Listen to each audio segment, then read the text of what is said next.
feel like I'm in kindergarten again. That's a whole different bill.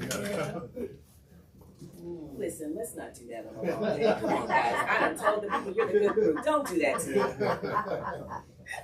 All right, I have 9 o'clock on the calendar. Madam Clerk, will you call the roll? Mr. Chairman. Here. Madam Vice Chair. Here. Baker. Here. Easterbrook. Fiddler. Holmes Jones. Here. Stringer. Here. Mr. Chairman, you have a quorum. All right, Madam Clerk, will you call the first bill on the calendar? House Bill 575. Representative Hope Jones. Representative Hope Jones, the floor is yours. Thank you very much, Mr. Chairman. 575 has to do with school zone safety as well as construction safety. I think everybody has asked lots of questions, and we've got some experts here. If anybody has any specific detailed questions, this is our methodology. Representative Stringer. What is the breakdown on the money? Where's the money going? May I answer? Sure. If you want to allow someone else to answer, Okay. absolutely. I mean, I can't. None of this has been negotiated. What's happened in the past, Shane, we have, there are probably, I want to say 8 or 10 municipalities doing this in Mississippi right now. The way their stuff works, each one of these is different, right? The municipality can negotiate with the vendor to whatever rates. Do we know what kind of, I guess, traditionally, or what they're doing in this city? Yeah, that's where yes, sir, that's where I was going. Over there, which is different than what we're doing here. Those over there, the fine for the speeding is $230. And we said, no, we don't, that's too much. So we took it down to $190, maximum of $195. You do not pay court costs unless you request an administrative hearing. If you request an administrative hearing and are found not liable, it's not guilty. Not guilty is not part of this vernacular because this is all civil. Has nothing to do with driver's license, has nothing to do with ALEA, no points, no nothing goes on your record, okay? If you are found not liable, then you pay nothing. The only time you would pay court costs, in addition to whatever the fine is going to be, is if you request an administrative hearing and the judge says you're liable, that was you, right? Typically over there, what they were doing over there, I think it was 80 or 90 bucks, or no, the lion's share went to the city, and 80 or 90 bucks, don't quote me on that, I think that's what it was, goes to the company that does all the stuff and then sends the stuff back. In this, the balance of that question is whatever dollars the city gets, they have to put at least 10 back into the school system for school resource officers, for school zones, for safety pro, whatever, okay? But that is totally up to the city, number one, what the fine is, and number two, do you do it every time? Do you give them a warning first? Do you give them one bite of the apple, and then the next time you give them the ticket? Do you not write tickets at all, you just give one? That's totally up to the city. Number one, it's up to the city whether they do it or not. They don't have to do it. This is all permissive, right? You're just opening the door for them if they want to. And then they build the program in-house. So the cities over there that have this, what have they generated in a year? I don't know. I don't think Josh knows. I have no idea. You know, of course, all of y'all know I've got concerns with it because of, you know, you're ticketing the car owner, not the driver, and that bothers me, you know. And I knew that did bother you. Yeah.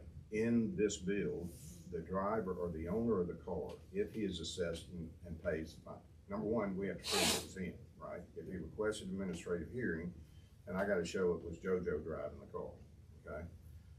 If he pays the fine, he then has an action against the person. Let's say it's my car and my wife was driving, then I have an action then against my wife. I can go and get the money back from her. It creates a civil action against them. Yes, a lot of I know. over a ticket. One other question I bad. I just, we have these bills come up every year, and I just have concerns with them. I know here in Montgomery, I had to come up to Gulf States and pick up some stuff. It was me and one of my officers when I was in Satsuma. He didn't make it through the light before it changed. They sent the city a ticket, and the mayor made me pay it. And I wasn't even guilty of nothing. And what is there gonna be an officer, I was told it's gonna be? This is only a law enforcement, it is not a pole camera, it's not a red light camera, it's not a speed camera. An officer has to be there and has to have the LiDAR in his hand, and it's tethered to the camera. And the way it works is, if he catches me going through there, he gets the front view, side view, rear view. He sends that information, they parse through it and say, okay, this car is registered to Randy. Then the information is sent back to the officer, and just like with a ticket, the officer has to verify and swear that yes, that did happen and that was who came through there. And then and only then is the citation or the civil thing served or sent to you. It has to be a law enforcement thing. So these companies that have these devices, can we not just purchase the device from them? I'm sorry. Yeah, I was just saying, I don't like the fact that they're getting paid off of It is the information handling and the sending of the data and the sending of the notice and all of that stuff. That's what you get for the dollar. And interesting, only 3 to 4% of the total number that we know of that over in Mississippi, only 3 to 4% of those people are requesting an administrative hearing. Most people just say, look, you got me, there it is. Interesting, we went over there with Chief Brown out of Orange Beach and stood in the construction zone, or in the school zone on whatever major road it was there in Hattiesburg. Officer on this end, officer on this end. And in that 30-minute window, 30, 40 minute, whatever, when the lights are flashing, we are standing there with blue lights going, police everywhere, and still in a 30 to 40 minute period, there were 76 cases of people driving over 10 miles an hour through the school zone, 10 miles an hour over the posted. That's the other thing about this. You can tailor the who you give citations to. You can say, we are only going to issue citations for people who are 10 miles an hour or more over, 5 over, 10 over, 20 over. You decide, or the municipality decides where that cutoff is going to be. If you are less, let's say you set it at 10 over. If you are less than 10 over, the camera will not register. Okay, so if it's 25 and I'm doing 30, it won't pick me up. Only those cars that come through that are hitting that threshold will register.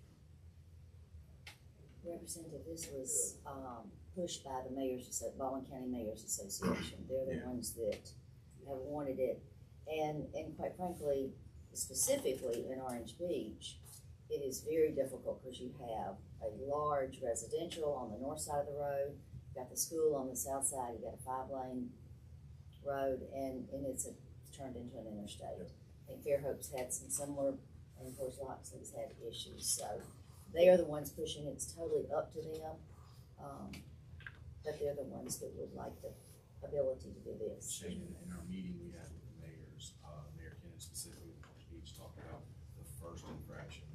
They would set that as a warning for the first infraction. So you go through the process, they would just simply warn and say, hey, you did this, you did there. They wouldn't issue a citation to a second infraction. Bill, you had a question? Yeah, and I've talked to Mr. Hillman about this. When I read this, it's 2 zones. It's gonna be school zones or construction zones.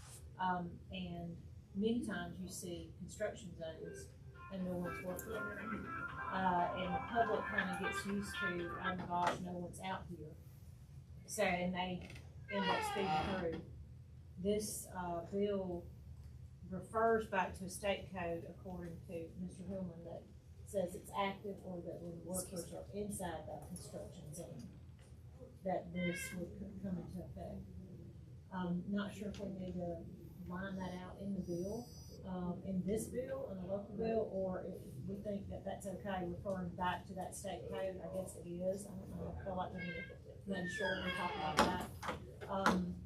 Because people kind of get used to driving through these areas, and when people are not out there actually working, you know, Well, I think it's similar to a school zone situation.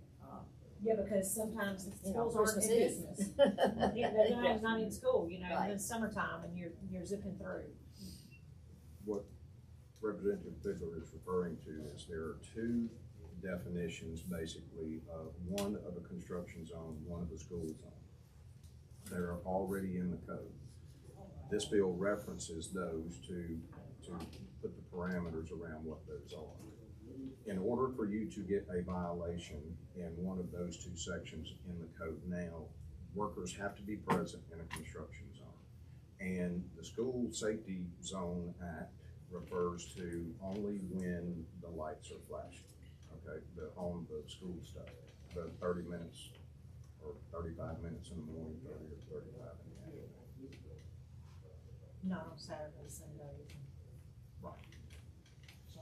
Or lunch. Because it's only during the school zones. I'm sorry. I said when the lights are flashing. Correct.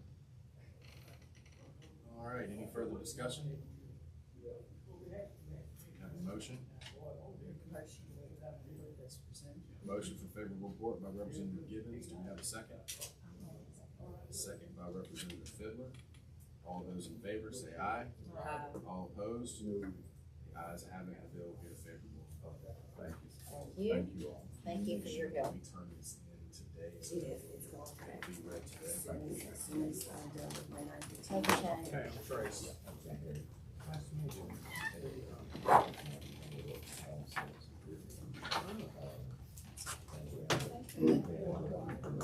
Yeah, okay. How you young man? Hey, how are you? Thank you.